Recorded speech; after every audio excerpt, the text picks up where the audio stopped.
Donc, Monsieur le maire, Madame Attia, vous nous demandez d'approuver un ajustement de resectorisation qui vient à la suite de celui de 2012. Déjà à cette époque, les parents d'élèves de l'école Joliot-Curie avaient interpellé Madame Pilon sur cette sectorisation et qui avait redirigé une partie des enfants des secteurs pavillonnaires dans la nouvelle école Stéphane Hessel. Cela s'est traduit par une baisse de la moitié des contributions des parents à la caisse scolaire, pourtant cruellement nécessaire pour financer les projets des enfants et des écoles et pallier ainsi aux manques municipaux.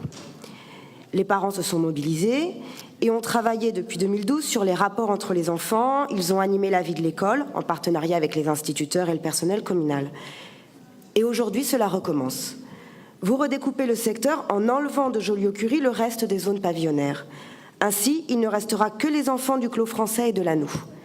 Mais le pire, c'est que les parents vous ont demandé une rencontre que vous avez fini par leur accorder hier soir, où ils voulaient parler avec vous de cette décision unilatérale, vous expliquer la réalité de l'école et les bienfaits de la mixité, la vraie, pas celle sur le papier, qui permet à tous de vivre ensemble. Et il leur a été opposé une fin de non-recevoir.